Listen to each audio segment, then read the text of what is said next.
Bamananw ko kuma fɔlen kɔrɔ tɔ ko o ye dalama ye. Aw ɲɛ bɛ ni so dagabana minnu na. Tunga lafiya de ni so dagabana ye ni k'a jɔ an ka tunganage minnu sigilen bɛ jamana kɔ kan ni olu ye danaya ta k'a da tunga lafiya kan. Nin so in kelen-kelenna bɛɛ lajɛlen bɛ jalakɔrɔbugukaw olu de fɛ yen nɔ. E maa min bɛ yen nɔ k'i b'a fɛ ni ka terrain sa tunga lafiya maaw bolo o ka nɔgɔ. Terrain bɛ tunga lafiya maaw bolo Banankɔrɔnikaw fɛ yen nɔ min n'u bɛna kɛ cité hectare 3 o de sanfɛ. Terrain in kelen-kelenna bɛɛ lajɛlen ye titre foncier de ye wa 15/20 o de don. Sɛbɛn wari miliyɔn 4 ani 5000 i bɛ se k'a sara dɔɔni kalo 12 kɔnɔna la i bɛ euro wari 573 ni ka o bɔ walima kalo 18 i b'a sara dɔɔni euro wari 382 i bɛ o bɔ o bɛ bɛn kalo 18 ma a dɔgɔdɔgɔnin saralen kɔfɛ terrain ale bɛ k'i ta ye ne maa min y'a dɔn k'a fɔ ko sɛbɛn wari miliyɔn 4 ani 5000 bɛ i bolo yɔrɔnin kelen i bɛ se ka i ka wari sara terrain ale bɛ k'i ta ye aw maa minnu fana bɛ yen nɔ k'a fɔ aw tɔgɔla terrain bɛ aw bolo terrain ninnu papier ye titre foncier walima permis d'occuper o de don i b'a ta k'a di tunga lafiya maaw ma i n'a fɔ anw ɲɛ bɛ ja minnu na cogo min na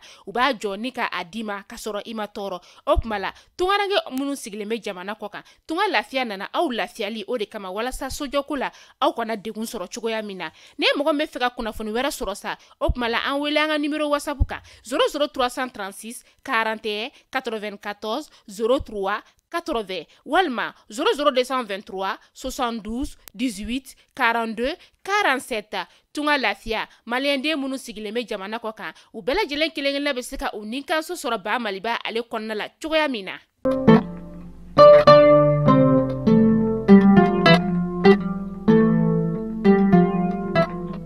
Rapport des Nations Unies sur le Mali, le secrétaire général salue les progrès politiques. Situation dans la sous-région, le ministre ghanéen de la Sécurité nationale reçu à Koulouba.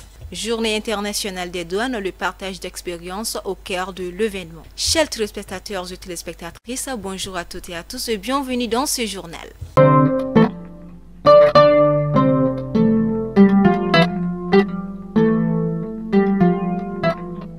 Comme je vous le disais dans les titres, le ministre ghanéen de la Sécurité nationale, Albert Khan Dapa, en visite dans notre pays, a été reçu hier au palais de Koulouba par le président de la transition, le colonel Assimi Goïta.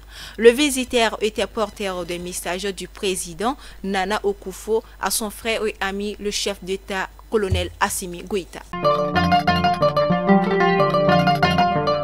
Le rapport des Nations Unies sur le Mali, le mandat de la mission multidimensionnelle intégrée des Nations Unies pour la stabilisation du Mali, MINUSMA court dans notre pays jusqu'au 30 juin prochain. À la demande du Conseil de sécurité des Nations Unies, le secrétaire général a fait un rapport sur l'état des lieux chaque 3 mois. Le dernier rapport en date est donc sorti ce mois de janvier. Il décrit un tableau panoramique de la situation au Mali, allant au contexte politique et accord de paix d'Alger en passant par les problématiques sécuritaires, les droits humains, le développement économique, etc. Aussi cité dans les titres, Journée internationale des douanes, le partage d'expériences au cœur de l'événement. À l'instar des autres pays membres de l'Organisation mondiale des douanes, les douanes maliennes ont célébré ce jeudi la Journée internationale des douanes. Le thème de cette édition était accompagner la nouvelle génération, promouvoir le partage des connaissances et renforcer la fierté de la profession douanière. Une manière de mettre le succès sur le capital humain et le mode de perpétuation du savoir et des expériences de génération en génération.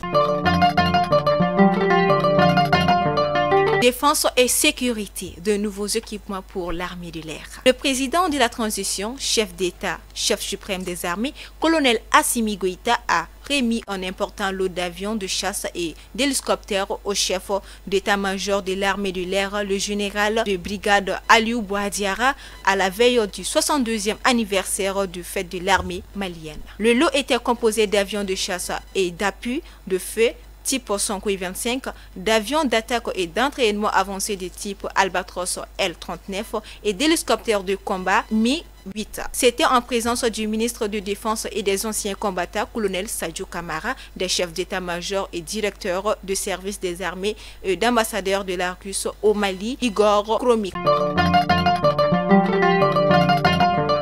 Pour Paris, les Africains sont incapables de penser par eux-mêmes, déplore Nathalie Yamba. La France fait preuve de mépris envers l'Afrique en affirmant que le continent ne peut pas choisir son destin lui-même, déclare à Sputnik la militante panafricaniste Nathalie Yamba. Paris se sert de la Russie comme paravent de ses jeux siècles, ajoute-t-elle. La France qui voit l'ombre du Kremlin derrière chaque contestation de sa présence en Afrique fait preuve d'une arrogance peu commune, a déclaré à Sputnik la militante panafricaine Nathalie Yamba. Lavrov au Sputnik Afrique. Les médias occidentaux forcent l'image de la Russe. En tournée en Afrique, le ministre russe des Affaires étrangères pointe l'absence d'objectivité des médias occidentaux interrogés par Sputnik Afrique. Il a contesté des tentatives de présenter une image erronée de la Russe. Il y a eu des tentatives de couvrir nos visites de façon perverse, faussée en donnant une image qu'aisée de dessiner les médias américains et européens. C'est ce qu'a déclaré au journaliste le chef de la diplomatie russe Sergueï Lavrov à l'issue de sa visite en Érythrée. En répondant à une question posée par Sputnik Afrique, la question concernait les préjugés anti-russes présents dans les médias grand public. Sportif, CHAN 2022, le Mali vice-champion éliminé en phase de poule. Vice-champion de l'édition précédente, le Mali s'est fait éliminer en phase de poule de la 7e édition de CHAN par la Mauritanie sur le score d'1-0. Pour l'édition prochaine, le Mali se devait lever un peu plus de niveau de son championnat national de football. À la 7e édition du CHAN d'Algérie 2022, le Mali s'est fait éliminer en phase de poule par la Mauritanie sur le score d'1-0. Et par suite, l'équipe mauritanienne affronte en quart de finale ce vendredi 27 janvier l'équipe du Sénégal à 19h. Avant ce choc entre voisins ouest africains, le pays hôte Algérie affronte la Côte d'Ivoire à 16h. Voilà, c'est ce qui met fin à ce journal. Merci à vous de l'avoir suivi. On se dit à la prochaine.